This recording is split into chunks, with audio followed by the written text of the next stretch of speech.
Vamos girar a informação. A polícia divulgou novas informações sobre o caso da mulher de 35 anos que morreu atropelada aqui na cidade de Uberlândia. Um dos filhos dela continua internado. A Ellen Vilela tem as informações e conversa ao vivo com a gente. Boa tarde, Ellen. Oi, Rafael. Boa tarde para você, boa tarde a todos. A Polícia Civil de Uberlândia concluiu o inquérito sobre o atropelamento dessa família. Rafael, no dia 7 de abril, um motorista, segundo a Polícia Civil, ele ficou numa cavalgada se divertindo e depois ele foi para a chácara da sogra, na região ali do bairro, depois do bairro Morumbi, às margens da estrada do Pau Furado. Quando ele voltava para casa, ele teria se envolvido nesse atropelamento. Pois bem, a polícia conseguiu confirmar essa informação e chegou até esse motorista, um homem de 48 anos. E sabe a profissão dele, Rafael?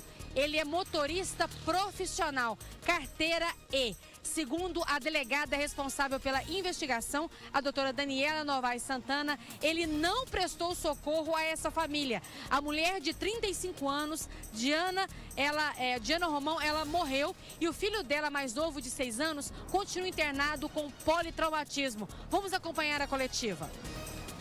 Ele fugiu do local sem, no mínimo, prestar socorro à vítima. E salientando que, caso ele o fizesse, a UAI Morumbi ficava a 1 quilômetro de distância de lá. Ele alegou para a polícia que ficou com medo diante do local do acidente, ficou com medo de que alguma coisa acontecesse. Entretanto, em momento algum, ele se responsabilizou por nada, nem momentos depois procurou a polícia militar para que fosse feita a ocorrência, para que se apresentasse, não. Ele simplesmente fugiu do local, escondeu o veículo, inclusive com uma lona por cima, na casa de um irmão, e nós só conseguimos chegar através de uma investigação bem aprofundada. O veículo apresentava pneus carecas, faróis. Algumas luzes dos faróis sequer existiam. Para o farol alto do lado esquerdo ficar ligado, você tinha que ficar segurando ao lado do volante.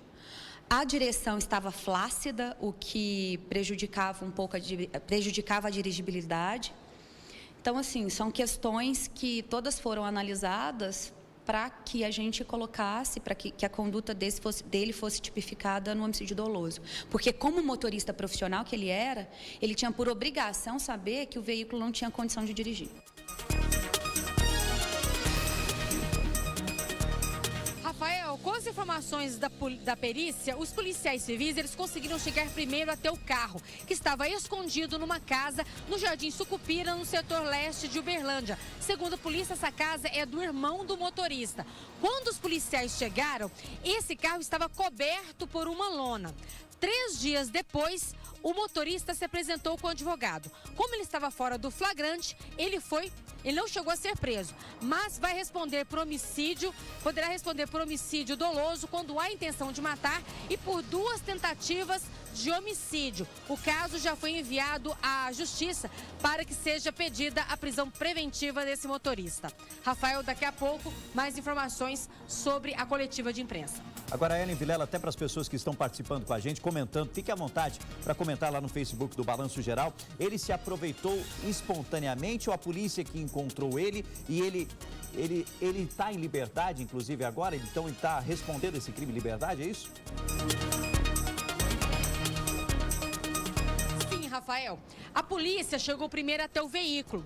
Quando a polícia chegou até a casa dessa pessoa, ele não estava. A mulher dele disse que o marido era o dono do carro e que eles tinham passado o dia numa cavalgada, na saída para a Prata.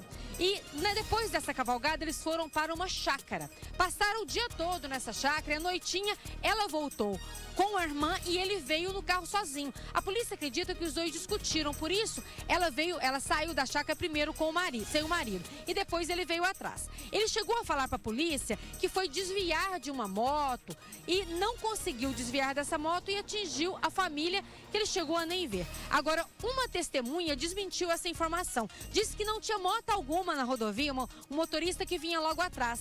Disse também que não viu nenhum outro veículo e mais, Rafael, que essa pessoa que atendeu as vítimas aí logo viu a mulher muito ferida, chamou a polícia, disse que ao longo do caminho aí não viu nenhuma movimentação diferente para que tivesse essa versão aí de desviar de uma moto e que ele realmente estava com os faróis apagados. Inclusive, um dos filhos da vítima, o mais velho de 9 anos, contou isso à Polícia Civil. Mas o mais interessante, Rafael, que de acordo com as informações da perícia, a polícia foi procurando um veículo vermelho com as características e chegou até esse Astra modelo ano 2000. Nesse modelo aí, quando eles chegaram, eles já viram que o para-brisa já estava todo estragado do lado direito, com as marcas aí de uma das pessoas que foi atropelada. Como eu disse, esse homem vai responder esse crime em liberdade até a decisão da Justiça, se vai acatar ou não o pedido de prisão preventiva.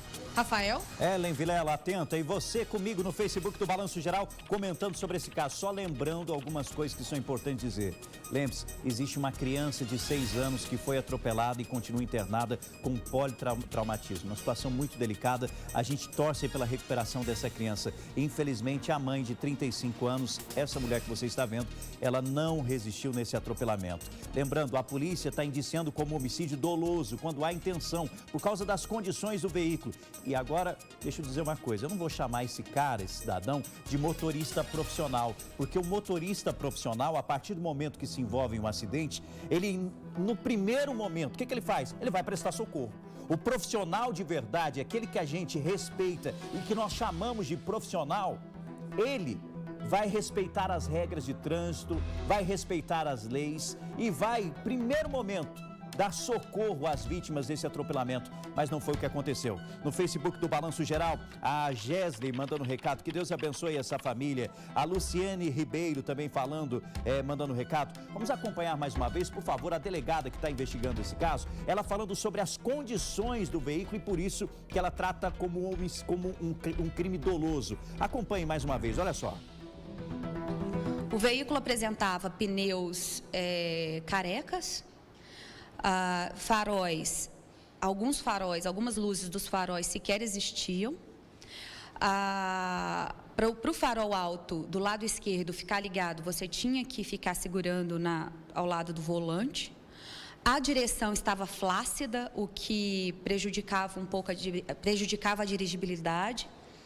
Então, assim, são questões que todas foram analisadas para que a gente colocasse, para que a conduta dele fosse tipificada no homicídio doloso. Porque como motorista profissional que ele era, ele tinha por obrigação saber que o veículo não tinha condição de dirigir. Concordo plenamente com ela. E olha, daqui a pouquinho tem a reportagem completa, você fique à vontade para comentar o assunto. A Vera Lúcia, agora quem vai sofrer são os filhos e os parentes dessa mulher, tá aí a opinião dela. O Dionis Ribeiro, não adianta a gente repercutir esse assunto, mas no Brasil não existe uma lei em relação a crimes de trânsito, tá aí a opinião dele. Fique à vontade para participar com a gente.